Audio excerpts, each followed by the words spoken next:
if at all, if it is at all possible, how can we assure the position of the St. Martiner / local in the Constitution? How can we bring that to the forefront?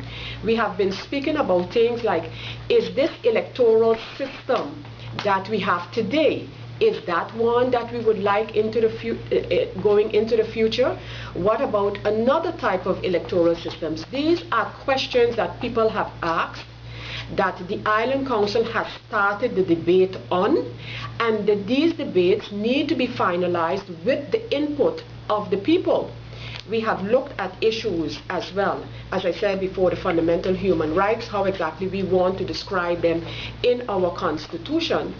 And these matters need to be finalized. Another area, for example, is the issue that also has been one of much discussion as far as it pertains to the Constitution, the draft Constitution, is the matter of how can you hold elected representatives of the people accountable when, for example, be it a crime or some other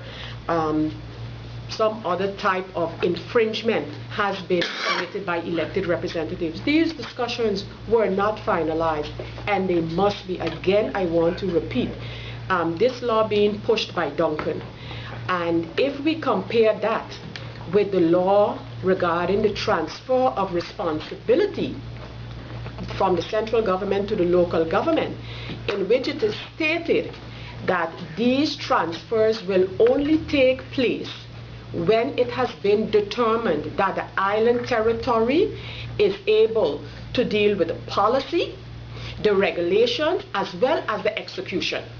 So while a lot of hoopla has been made with respect to the transfer, oh yes, just before the end of December we have a law that is going to regulate the transfer. What we regret is that the government, central and local government, that have been pushing these issues have not explained to the people of St. Martin. But before that happens, we need to be able to prove to the central government, mind you, that we can handle them in terms of policy and in terms of execution. And then if you tie into that this other law for the changes to the ERNA, in which I indicated no attention is being given to the matter of the Constitution, that is an integral part of these changes, and the fact that what are we going to have if it is this government's aim, especially one, to extend the Island Council to 15, so that they can just, at least they hope, they can just make a smooth transition into country St. Martin without allowing the people of St. Martin sufficient time to understand and appreciate that the so-called early Island Council elections are actually elections for country St. Martin. Then you have the argument by the government and Mr. Roland Duncan, oh, but with the added responsibilities that the Executive Council will be getting, maybe we should have additional commissioners.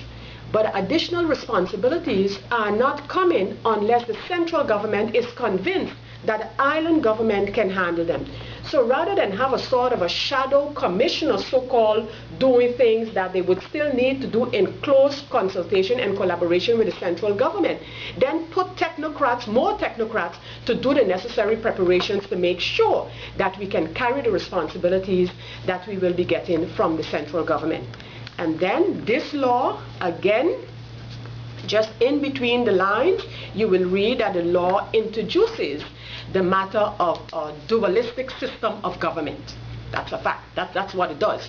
Because with a change to the island regulation, which by the way requires a 2/3 of Parliament to approve it, as well as the approval of the Kingdom, it introduces a dualistic system, but no further attention has been given to the implications of a dualistic system for St. Martin. Absolutely none. All it says is that the possibility for a member of the Executive Council to be an Island Council member as well, that we have now, that possibility is eliminated in the draft law, which means that basically you have a dualistic system because commissioners cannot be members of the Island Council.